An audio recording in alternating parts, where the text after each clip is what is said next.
नमस्कार, UP live देख रहे हैं आप। साथ आपके मैं हूं ज्योति आर्या।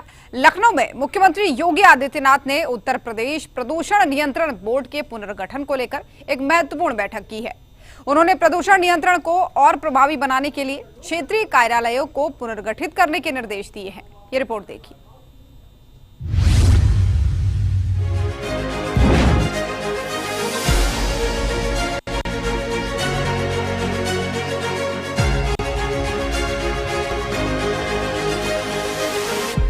मुख्यमंत्री योगी आदित्यनाथ ने लखनऊ में प्रदूषण नियंत्रण बोर्ड के पुनर्गठन और पर्यावरण संरक्षण को लेकर एक अहम बैठक की। इस बैठक में उन्होंने प्रदूषण नियंत्रण बोर्ड को और अधिक प्रभावी बनाने के लिए कई महत्वपूर्ण निर्देश दिए। वर्तमान में प्रदेश के 75 जिलों में बोर्ड के 28 क्षेत्रीय कार्यालय कार्यरत हैं। सीएम योगी ने इन्हें पुनर्गठित कर 18 मंडलों के आधार पर व्यवस्थित करने का आदेश दिया है। इससे प्रशासनिक कार्यों में तेजी आएगी और प्रदूषण नियंत्रण के प्रयासों को अधिक व्यवस्थित ढंग से लागू किया जा सकेगा। सीएम ने कहा कि प्रदूषण आज एक गंभीर चुनौती है, जिसका असर न केवल पर्यावरण बल्कि जन स्वास्थ्य पर भी पड़ रहा है। औद्योगिक इकाइयों, नदियों के प्रदूषण और वायु गुणवत्ता पर विशेष ध्यान देने की जरूरत है। इसके लिए क्षेत्रीय कार्यालयों को और सशक्त किया जाएगा ताकि वे स्थानीय स्तर पर त्वरित कार्रवाई कर सकें। साथ ही सीएम योगी ने बोर्ड के अधिकारियों को निर्देश दिया कि वे नियमित मॉनिटरिंग करें और नियमों का उल्लंघन करने वालों के खिलाफ सख्त कार्रवाई सुनिश्चित करें। बैठक में सीएम योगी ने पर्यावरण संरक्षण के लिए तकनीक के उपयोग पर भी बल दिया। उन्होंने कहा कि आधुनिक तकनीकों जैसे रियल टाइम मॉनिटरिंग सिस्टम और डेटा एनालिटिक्स का उपयोग कर प्रदूषण के स्रोतों की पहचान की जाए। इसके अलावा जागरूकता अभियानों को बढ़ावा देने और हरित ऊर्जा के उपयोग को प्रोत्साहित करने पर भी चर्चा हुई। सीएम ने स्पष्ट किया कि उनकी सरकार स्वच्छ और सुरक्षित पर्यावरण के लिए प्रतिबद्ध है और इसके लिए सभी जरूरी कदम उठाए जाएंगे। ये पुनर्गठन न केवल बोर्ड की कार्यप्रणाली को सुगम बनाएगा, बल्कि उत्तर प्रदेश को प्रदूषण मुक्त बनाने की दिशा में एक बड़ा कदम साबित होगा। बैठक में प्रदूषण नियंत्रण बोर्ड के वरिष्ठ अधिकारी और संबंधित विभागों के प्रतिनिधि मौजूद रहे। मुख्यमंत्री योगी आदित्यनाथ की ये पहल उत्तर प्रदेश में प्रदूषण नियंत्रण के लिए एक नया अध्याय शुरू करने की दिशा में महत्वपूर्ण है। 18 मंडलों में क्षेत्रीय कार्यालयों का पुनर्गठन और तकनीक का उपयोग पर्यावरण संरक्षण को और मजबूती देगा। सवाल ये है कि क्या ये कदम प्रदेश को स्वच्छ और हरित भविष्य की ओर ले जाएगा? ब्यूरो रिपोर्ट, सूर्या समाचार।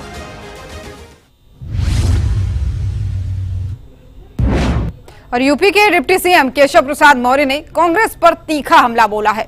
उन्होंने गांधी परिवार को निशाने पर लेते हुए कहा कि कांग्रेस उनके गुलाम की तरह काम कर रही है। साथ ही नेशनल हेराल्ड मामले में भ्रष्टाचार का जिक्र कर जांच एजेंसियों को खुला काम करने की बात कही। ये रिपोर्ट देखिए। लखनऊ की सियासी जंग में डिप्टी सीएम केशव प्रसाद मौर्य ने कांग्रेस को आड़े हाथों लिया। डिप्टी सीएम केशव प्रसाद मौर्य ने कांग्रेस को घेरते हुए कहा, ये पार्टी गांधी खानदान की गुलाम बन चुकी है। कांग्रेस पार्टी गांधी खानदान के गुलाम की तरह काम कर रही है। बाबा साहब डॉक्टर भीमराव अंबेडकर जी का संविधान और देश का कानून देश के 140 करोड़ लोगों के लिए बराबर है। नेशनल हेराल्ड मामले में एक बड़ा भ्रष्टाचार हुआ था, बड़ा घोटाला हुआ था, और उस भ्रष्टाचार की जांच जब कांग्रेस की ही सरकार थी देश में तब शुरू हुई थी, और जांच का निष्कर्ष ये निकला कि उसका इतना बड़ा घोटाला और उसके जो मुख्य शेयर होल्डर थे उसमें श्रीमती सोनिया गांधी, श्री राहुल गांधी और उनके जो कांग्रेस के कई वरिष्ठ नेता थे, अब दो तो उसमें अब रहे भी नहीं। और आज अगर ईडी कोई कार्रवाई कर रही है तो पूरा कांग्रेस कुनबा गांधी परिवार को बचाने के लिए ऐसे बयानबाजी कर रहा है जैसे वह देश के संविधान से ऊपर हो गए, देश के कानून से ऊपर हो गए, देश की अदालत से ऊपर हो गए। जांच एजेंसियों को अपना काम करना है। कांग्रेस पार्टी ये चाहती है कि कांग्रेस का जो गांधी खानदान है, अगर वो भ्रष्टाचार करे तो उसके ऊपर कोई कार्रवाई ना हो, वो अपराध करे तो उनके ऊपर कोई कार्रवाई ना हो, वो इस देश में आतंकवाद के रास्ते खोले तो उन पर कोई कार्रवाई ना हो, वह तुष्टीकरण करें तो उनके मामले में सबको चुप रहना चाहिए, तो अब वो समय चला गया है। ये माननीय प्रधानमंत्री श्री नरेंद्र मोदी जी के नेतृत्व में जब से देश में 2014 में सरकार बनी है, एक ही लक्ष्य है, कानून अपना काम करेगा। जो भ्रष्टाचारी है जांच होगी, जांच में दोषी पाया जाएगा तो उसके खिलाफ कार्रवाई होगी। बाकी मामला देश की अदालतें हैं, वहां जो भी जाना चाहे जा सकता है। लेकिन इस मामले में जो स्वयं श्रीमती सोनिया गांधी और श्री राहुल गांधी जी जमानत पर थे, उनके द्वारा इस प्रकार का बयान देना बचकाना है और गलत है। डिप्टी सीएम केशव मौर्य ने नेशनल हेराल्ड मामले को भी उछाला और कहा कि इसमें बड़ा भ्रष्टाचार हुआ था। अब किसी भी भ्रष्टाचारी को नहीं बख्शा जाएगा। भ्रष्टाचारियों को बचाने के लिए कांग्रेस का जो विरोध प्रदर्शन है, वह विरोध प्रदर्शन जो देश की जांच एजेंसियां हैं उन पर दबाव बनाने का जो अनैतिक प्रयास है, मैं इसकी घोर भर्त्सना करता हूं, घोर निंदा करता हूं। और इस प्रकार से भ्रष्टाचार के आरोप पे घिरे हुए लोगों को, जिनको जमानत पर बाहर रहने का मौका मिला हुआ है, और वह देश में लोकतंत्र है, कोई धरना प्रदर्शन कर सकता है, लेकिन भ्रष्टाचार के आरोप में जो जमानत पर हैं उनको बचाने के लिए ईडी के कार्यालयों में धरना प्रदर्शन, ये कांग्रेस की सबसे घटिया हरकत है। इसकी जितनी निंदा की जाएगी वो कम होगा। भ्रष्टाचार जो भी करेगा वो बख्शा नहीं जाना चाहिए, बख्शा नहीं जाएगा, यह स्पष्ट है। जैसे कांग्रेस जो कर रही है, ईडी की कार्रवाई हो रही है, भ्रष्टाचार के आरोप साबित हैं, उसके मामले में जमानत पर हैं, और जमानत पर होने के बाद वह ईडी के कार्यालयों में धरना प्रदर्शन कर रहे हैं, ये अनैतिक दबाव है, गलत है। इसकी जितनी निंदा की जाए वो कम है। कांग्रेस इससे नेस्तनाबूद होगी। देखना, देश की जनता वह समझ रही है कि अगर देश के सामान्य नागरिक के लिए कानून जो अपना काम करता है, वही गांधी खानदान के लिए भी कानून काम करेगा, यह स्पष्ट है। केशव मौर्य का ये धमाकेदार हमला कांग्रेस के लिए मुसीबत बन सकता है। नेशनल हेराल्ड मामले से लेकर संविधान की बात तक केशव प्रसाद मौर्य ने सियासी पिच पर बड़ा शॉट खेला है। सवाल ये है कि क्या कांग्रेस इसका जवाब दे पाएगी? ब्यूरो रिपोर्ट, सूर्या समाचार।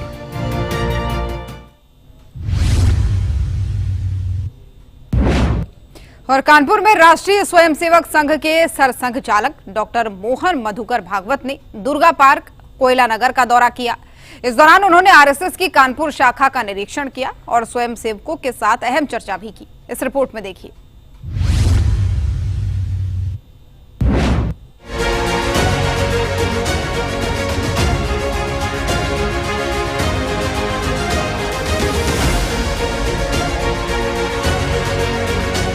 आरएसएस प्रमुख मोहन भागवत अपने 5 दिवसीय कानपुर दौरे के तहत कोयला नगर के दुर्गा पहुंचे, जहां उन्होंने आरएसएस की कानपुर शाखा का निरीक्षण किया।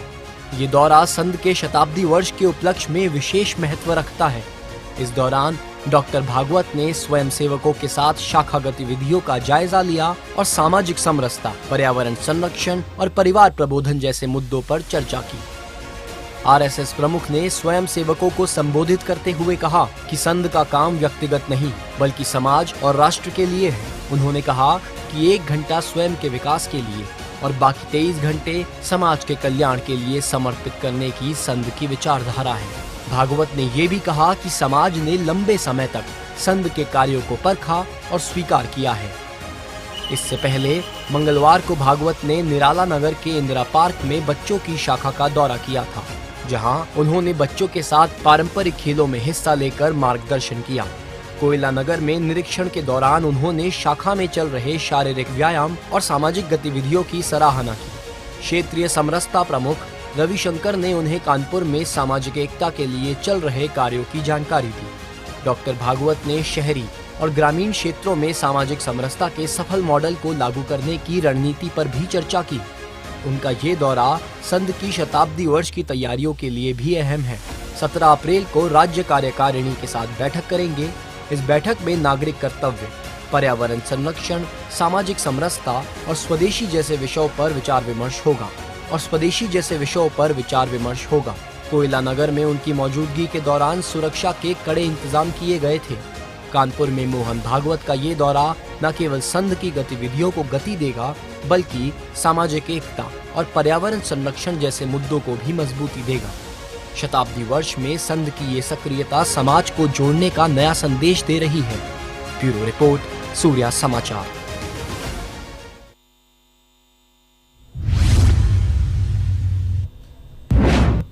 संभल हिंसा मामले में समाजवादी पार्टी के सांसद जियाउर रहमान बर्क न्यायिक जांच आयोग के सामने पेश होने के लिए लखनऊ पहुंची हैं। इस मामले में सपा सांसद पर गंभीर आरोप हैं और जांच तेजी से आगे बढ़ रही है। इस रिपोर्ट में देखिए।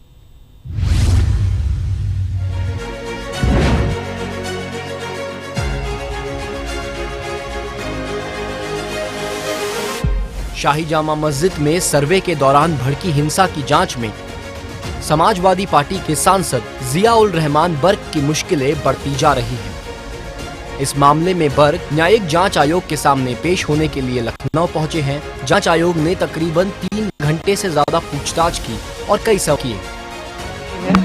कोई रिकॉर्डिंग मेरी अगर होगी भी तो कोई गलत नहीं होगी, ये मैं इस चीज की गारंटी के साथ कह सकता हूँ, क्योंकि मैं जिस जिम्मेदार पद पर बैठा हूँ कभी भी हल्की और कमजोर बात मैं नहीं कर सकता। और यकीनन जो कुछ आयोग बना है, हम पहले उम्मीद तवक्को करते हैं कि आयोग इस चीज की जांच करेगा और सही तरह से अपनी रिपोर्ट पेश करेगा। यकीनन आरोप गलत है और उसी के लिए मैं आयोग के सामने भी समक्ष पेश हो रहा हूँ और उसके लिए कोर्ट में भी लड़ाई लड़ रहा हूँ।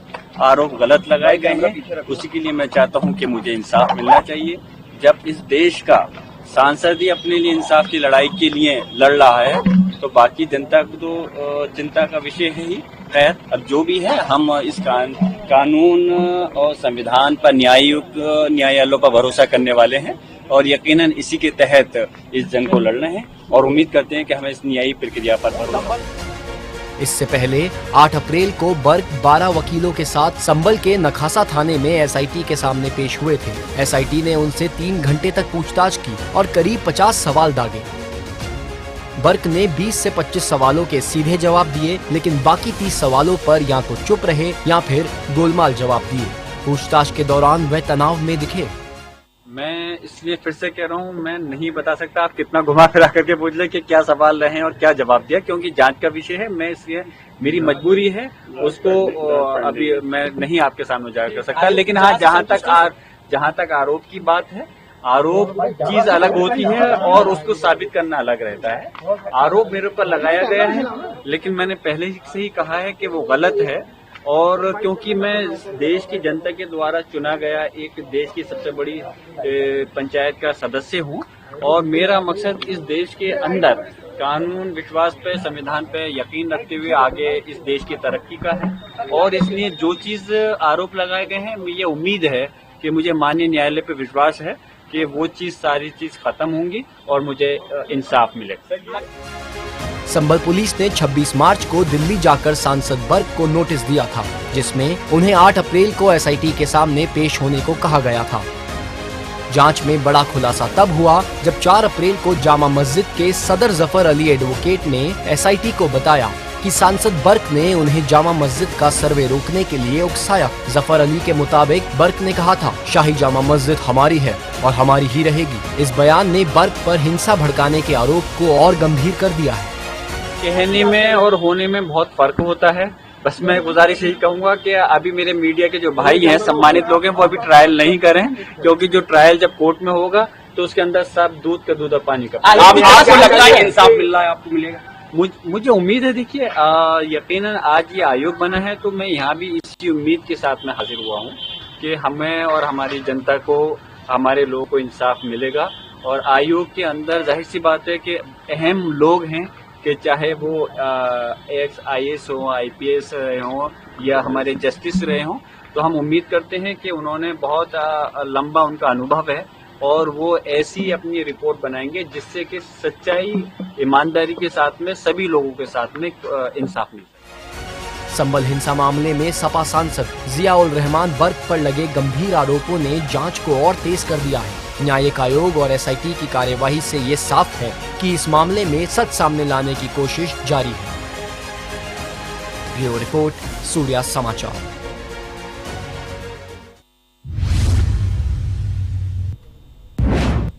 और आगे बढ़ते हुए रुख बड़ी खबर का। माफिया मुख्तार अंसारी की पत्नी अफशा अंसारी की मुश्किलें बढ़ गई हैं। मऊ कोर्ट ने जारी किया अफशा अंसारी को आजीवन वारंट। एक दलित की जमीन पर जबरन कब्जा कर FCI गोदाम बनाने का उन पर आरोप है। अफशा अंसारी के खिलाफ दखीन टोला थाने में मुकदमा भी दर्ज हुआ है और मऊ कोर्ट ने आजीवन वारंट उनके खिलाफ जारी किया है। माफिया मुख्तार अंसारी की पत्नी अफशा अंसारी की मुश्किलें बढ़ गई हैं। पिछले कई समय से वो खुद भी फरार चल रही हैं और अब मऊ कोर्ट की तरफ से उनके लिए एक बड़ा झटका है। मऊ कोर्ट ने आजीवन वारंट उनके खिलाफ जारी कर दिया है।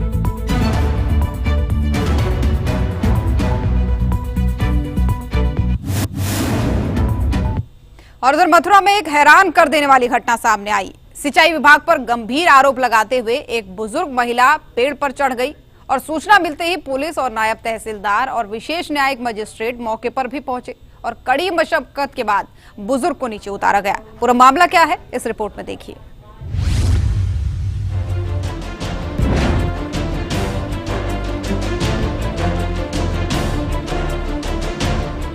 मथुरा में नहर विभाग के खिलाफ अपनी शिकायत को लेकर एक बुजुर्ग महिला ने अनोखा प्रदर्शन किया। गुस्साई महिला नहर विभाग पर आरोप लगाते हुए पेड़ पर चढ़ गई। बुजुर्ग ने आरोप लगाते हुए कहा कि विभाग ने उसकी शिकायतों पर कोई ध्यान नहीं दिया। घटना की सूचना मिलते ही स्थानीय पुलिस तुरंत मौके पर पहुंची। पुलिस के साथ नायब तहसीलदार राकेश उपाध्याय और विशेष न्यायिक मजिस्ट्रेट अतुल कुमार सिंह भी वहां पहुंचे। 40 साल से परेशान कर रखी है जज ने और मेरे कोई कसूर नहीं है। ना मैंने कोई नाली हटाई, ना एसडीएम ने हटाई और वो रोज मारे पे गांव के जिनको केस कर रहा है पैसा वाले आदमी है ना गांव में रहने, मेरे घर खेत सब ले लिया और मैं कोशिश में पड़ी हूँ। और रोज मैं जब ना आऊँ तो जब पुलिस भेज दें कि वारंट देते चल तुम्हारे नहर विभाग में क्यों ना जा रही। और 40 साल से अब वो ना तो पैसा न पाबंदे चले जाए, बहुत परेशान हूँ। पर ये मेरा खूब फैसला है, वो बहस है गई, सब बात है गई और 50,000 रुपये मांगे। मैंने कहा मुंह पे ना 50,000 रुपये में 1,500 रुपये दे सकूंगा इस बोलो तो ना जबक जा। और ने सबूत पेश कर दियो, दोबारा केस चलेगा फिर बहस होंगी और जब फैसला होगा भगा दी 1 तारीख पर। बुजुर्ग महिला को समझाने की कोशिश शुरू हुई लेकिन वो अपनी बात पर अड़ी रही। पुलिस और प्रशासनिक अधिकारियों ने करीब 1 घंटे तक उसे समझाया और आश्वासन दिया कि उसकी शिकायत पर उचित कार्यवाही की जाएगी। बड़ी मशक्कत के बाद आखिरकार बुजुर्ग महिला को सुरक्षित नीचे उतारा गया। इस घटना ने स्थानीय लोगों में भी चर्चा का माहौल बना दिया। प्रशासन ने मामले की जांच शुरू कर दी है और नहर विभाग से जवाब मांगा है। सूचना मिलने के बाद तुरंत हम और इंस्पेक्टर साहब फायर ब्रिगेड का सब किया और रेस्क्यू करके उनको तुरंत उतार लिया है पेड़ से। अब उनकी समस्या समझ रहे हैं, जो हो सकेगा करेंगे, उनको राहत प्रदान कराएंगे। मथुरा की इस बुजुर्ग महिला का पेड़ पर चढ़ने का कदम नहर विभाग की कार्यप्रणाली पर सवाल उठाता है। ये घटना हमें सोचने पर मजबूर करती है कि आम लोगों की शिकायतों को कितनी गंभीरता से लिया जाता है। सवाल ये है कि क्या इस मामले में बुजुर्ग को इंसाफ मिल पाएगा और नहर विभाग की जवाबदेही तय होगी। ब्यूरो रिपोर्ट, सूर्या समाचार।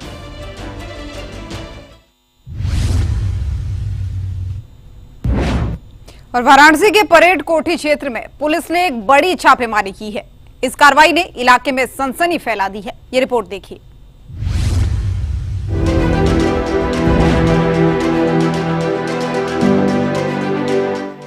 वाराणसी के सिगरा थाना क्षेत्र के परेड कोठी में पुलिस ने एक बड़े छापेमारी अभियान को चलाया। ये कार्रवाई अवैध सेक्स रैकेट और हुक्का बार को लेकर की गई। बताया जा रहा है कि पुलिस को इलाके में संदिग्ध गतिविधियों की जानकारी मिली थी, जिसके बाद सिगरा थाना पुलिस ने तुरंत कार्रवाई शुरू की और छापेमारी के दौरान पुलिस ने कई संदिग्धों से पूछताछ की और मौके से कुछ सामान भी बरामद किया। स्थानीय लोगों के बीच इस कार्रवाई को लेकर चर्चा का माहौल है। देखिए, जैसा यहाँ पे सामने आया था कि यहाँ पे अवैध जो है एक सेक्स रैकेट पे चलाया जा रहा है और अवैध जो संचालन किए जा रहे हैं यहाँ पे, वो उसके ऊपर निरंतर छापेमारी की जा रही है बनारस पुलिस द्वारा। और कहीं पे भी यदि सूचना मिलती है कि नाबालिग बच्चों को जो है वहाँ पे एंट्री दी जा रही हो बिना उनके परिजनों के, और कहीं पे भी यदि कहीं नशा इत्यादि का सेवन किया जा रहा है किसी भी लॉज में, तो उनके ऊपर कठोर कार्रवाई की जाएगी। और इसमें जो पुलिस है वो सादे वस्त्रों में जो एक जिसे कहते हैं कोवर्ट ऑपरेशन टाइप में उसमें रहेगी और उसमें महिला और पुरुष आरक्षी जो है वो सादे वस्त्रों में होटल में जाकर के बुकिंग करने के प्रयास करेंगे। यदि कोई ऐसा बिना लाइसेंस के बिना उसके चलता पाया जाता है और जहां पे कोई आईडी कार्ड नहीं मांगा जाता है तो उनके ऊपर कठोर कार्रवाई की जाएगी। पुलिस सूत्रों के मुताबिक परेड कोठी क्षेत्र में कुछ समय से अवैध कारोबार की शिकायतें मिल रही थी। इस छापेमारी में पुलिस ने इलाके के कुछ ठिकानों पर विशेष नजर भी रखी और संदिग्ध गतिविधियों में शामिल लोगों को चिन्हित किया। पुलिस की इस छापेमारी ने अवैध गतिविधियों पर नकेल कसने की कोशिश को दिखाया है। ये कार्रवाई न सिर्फ इलाके में कानून व्यवस्था को मजबूत करने का संदेश देती है, बल्कि अपराधियों के लिए चेतावनी भी है। और सवाल ये है कि क्या इस छापेमारी से बड़ा खुलासा होगा और क्या पुलिस इस तरह की गतिविधियों को पूरी तरह रोक पाएगी। ब्यूरो रिपोर्ट, सूर्या समाचार। और उधर यूपी के हाथरस से एक दिल दहला देने वाली खबर सामने आई। कोतवाली हाथरस गेट क्षेत्र के गांव हतीसा में एक अज्ञात वाहन ने बाइक पर सवार 4 लोगों को टक्कर मार दी।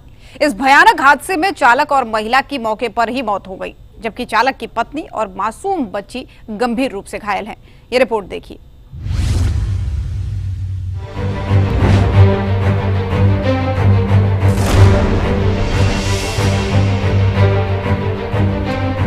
हाथरस के कोतवाली गेट क्षेत्र में हतीसा गांव के पास उस वक्त मातम पसर गया जब एक परिवार की खुशियां पल भर में छिन गईं। एक बाइक पर सवार 4 लोग सादाबाद की ओर जा रहे थे, लेकिन किसे पता था कि ये सफर उनकी जिंदगी का आखिरी सफर बन जाएगा। एक तेज रफ्तार अज्ञात वाहन ने उनकी बाइक को जोरदार टक्कर मार दी।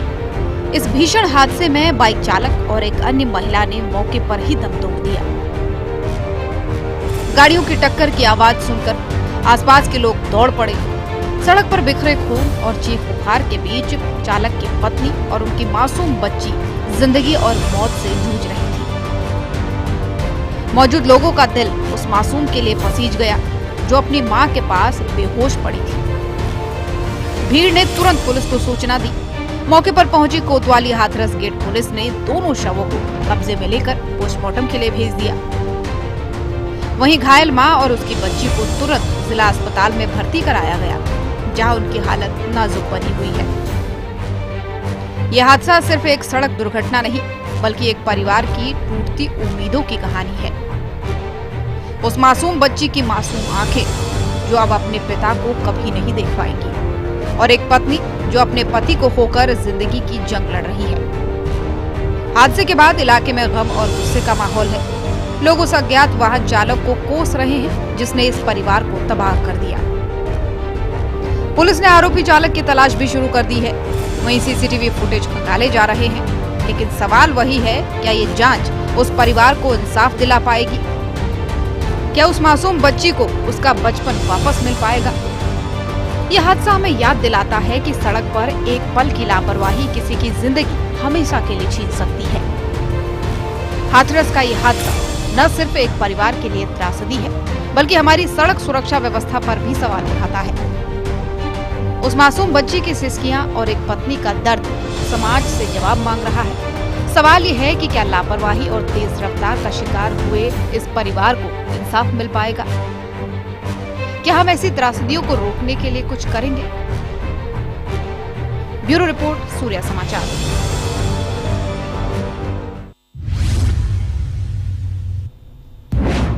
और यूपी लाइव में फिलहाल के लिए मेरे साथ बस इतना ही। देश और दुनिया की बाकी खबरों के लिए आप देखते रहिए सूर्या समाचार। नमस्कार।